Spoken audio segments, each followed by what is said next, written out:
வணக்கம் நேயர்களே. நாய்களுடன் பாலியல் துஷ்பிரயோகத்தில் ஈடுபட்டு சித்திரவதை செய்த நபரொருவருக்கு 10 ஆண்டுகள் சிறை தண்டனை விதிக்கப்பட்டிருக்கிறது. அது மட்டும் இல்லாமல் வாழ்நாள் முழுவதும் அவர் எந்த ஒரு செல்ல பிராணிகளையோ பாலூட்டிகளையோ வளர்ப்பதற்கு தடையும் விதிக்கப்பட்டிருக்கிறது. இந்த தண்டனை யாருக்கு என்றால் ஆடம் பிரிட்டன் என்கின்றவருக்கு தான் இந்த சட்டம் பாய்ந்திருக்கிறது. என்ன காரணம் என்று சொன்னால், இவர் ஒரு அடிப்படையில் ஒரு முதலை தொடர்பான ஆராய்ச்சிகளை மேற்கொள்கின்ற ஒரு நிபுணராக அடையாளம் காணப்பட்டிருக்கின்றார்.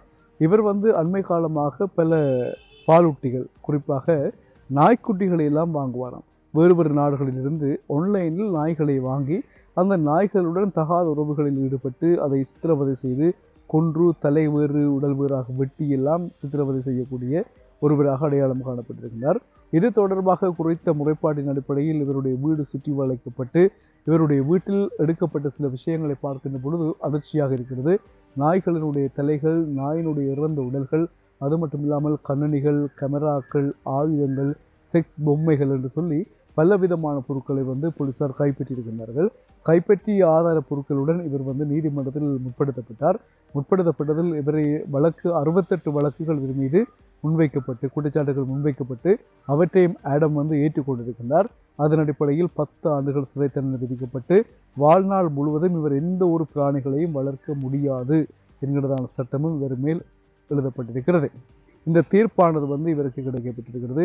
இந்த சம்பவம் ஆஸ்திரேலியாவில் இடம்பெற்றிருக்கிறது. ஆஸ்திரேலியாவைச் சேர்ந்தவர்தான் ஆடம் பிரிட்டன் என்பவர். இவர்தான் இந்த செல்ல பிராணிகளை இவ்வாறு சித்திரவதை செய்து கொன்ற ஒரு வழக்கு தொடர்பாக சிறையில் அடைக்கப்பட்டுள்ளார். இதற்கு முன்னர் நாங்கள் சில செய்திகளை பார்த்திருந்தோம். அவர் இங்கிலாந்தைச் சேர்ந்தவர்.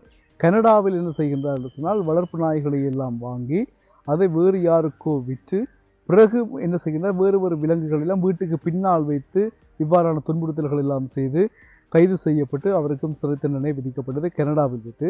அவர் கொஞ்சம் வித்தியாசமாக அந்த இறந்த விலங்குகளின் தோள்களை எல்லாம் எடுத்து வேறு விதமான விடயங்களுக்கெல்லாம் பயன்படுத்தினார் என்று சொல்லி செய்திகளை நாங்கள் பார்த்திருந்தோம். எனவே சிலருடைய ஆசை அல்லது அவர்களுடைய பொழுதுபோக்கு இவ்வாறான பிராணிகள், விலங்குகளை எல்லாம் எடுத்து கொன்று அதுகள் மூலமாக ஏதாவது ஒரு பிஸ்னஸ் செய்யலாம் என்பதாகவும் யோசிக்கின்றார்கள்.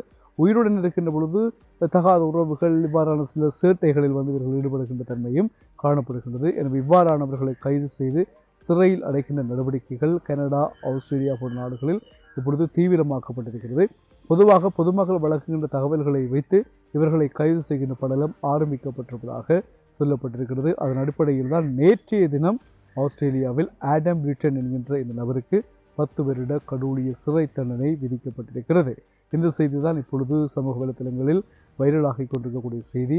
கிட்டத்தட்ட 42 நாய்களினுடைய தலைகள், இறந்த உடல்கள், செக்ஸ் பொம்மைகள், அது மட்டும் இல்லாமல் கேமராக்கள், கண்ணனிகள், சில ஆயுதங்கள் எல்லாம் இவருடைய வீட்டில் மீட்கப்பட்டிருக்கின்றமை குறிப்பிடத்தக்கது. ஆயுதங்கள் ஆன்லைனில் இவர் நாய்க்குட்டிகள் மற்ற எல்லா தேவையான பொருட்களையும் ஆன்லைன்லேயே புக் பண்ணி பெற்றுக்கொள்வாராம். இப்பொழுது இவருக்கு அந்த ஆன்லைன் பிஸ்னஸ் அதிகமாக எந்த நிறுவனத்திடமிருந்து பெற்றுக்கொண்டார் என்பது தொடர்பான விடயங்களையும் அதிகாரிகள் தேடி சேகரித்து வருவதாகவும் சொல்லப்படுகின்றது. பாருங்கள், உலகத்தில் எவ்வளவு பேரெல்லாம் எப்படியெல்லாம் வாழ்கிறார்கள் இல்லையா? எல்லாம் ஒரு புதினமான விடயமாக இருக்கிறது. இந்த செய்திகளுக்காக நாங்கள் இப்பொழுது வந்திருக்கிற இடம் யாழ்ப்பாணம் இணுவில் காரைக்கால் சிவன் கோவிலுக்கு நாங்கள் வந்திருக்கிறோம். அந்த கோவில் வீதியில் தான் நாங்கள் நிற்கின்றோம். இந்த கோவில் உண்மையிலே அற்புதமான ஒரு சிவனாலயம். இந்த சிவனாலயத்தினுடைய திருத்த வேலைகள் இப்பொழுது இடம்பெற்றுக் கொண்டிருக்கின்றன. அதனால் நாங்கள் பொருட்களை பார்க்கக்கூடியதாக இருக்கிறது.